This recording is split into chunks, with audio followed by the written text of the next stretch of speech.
Well, Delphi's predicament is one example of how the meltdown in the auto industry has spread to parts makers. Some suppliers are surviving by looking for new business, while others are getting back to basics. Johnson Controls is doing just that. For 2 decades, it's been one of the largest makers of auto seats and interiors, but it's also been keeping buildings warm and cool for more than a century. Diane Estabrook explains why the Milwaukee-based firm is turning up the heat on that business. Johnson Controls' 42-year-old headquarters has become the company's hottest marketing tool for what it calls its building efficiency business. CEO Stephen Roll delights in showing off a renovation at the massive office complex, which includes solar panels. And they provide, basically what was almost a fourth of the energy for our campus. A geothermal system warms and cools the facility, and skylights help illuminate work areas.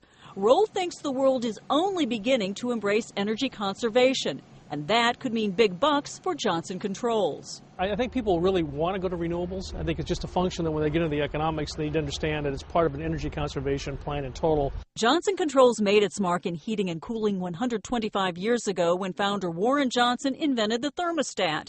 Throughout the 20th century, the company built, installed, and serviced heating and air conditioning systems. During the past 20 years, Johnson Controls made most of its money making vehicle interiors.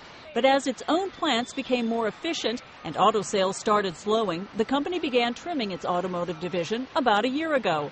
Roll admits he had no idea how smart that decision would be.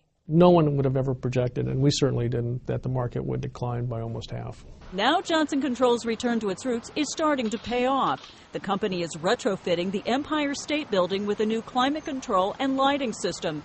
It also could cash in on government stimulus projects, making everything from schools to office buildings more energy efficient. There's also the battery business. Johnson Controls currently makes the lion's share of lead-acid car batteries. Now it's moving into lithium-ion batteries for plug-in hybrids. The company is making some of those batteries in France for Mercedes-Benz. In a couple of years, it will build them in the U.S. for Ford. And Roll says those batteries could provide a bonus. What people are perceiving is that you could actually drive the vehicle during the day and then do 2 things. Charge it at night is what people refer to, but you could also potentially have some of that battery power transferred from the vehicle to the home, and then the home could actually have power that it could use during the day. But Diane, that's in a very early stage. Like most U.S. companies, Johnson Controls has struggled in the first half of the year, but expects sales and profits to rebound in the second half. Morningstar auto analyst David Whiston thinks the company's diversity makes it a good bet in any economy. You combine that with a pretty healthy balance sheet and a healthy dividend yield and a very steady dividend that's been around since 1887. It could be a good play for some investors. And Roll is confident Johnson Controls is building a more profitable future, making buildings energy efficient. Diane Estabrook, Nightly Business Report, Milwaukee.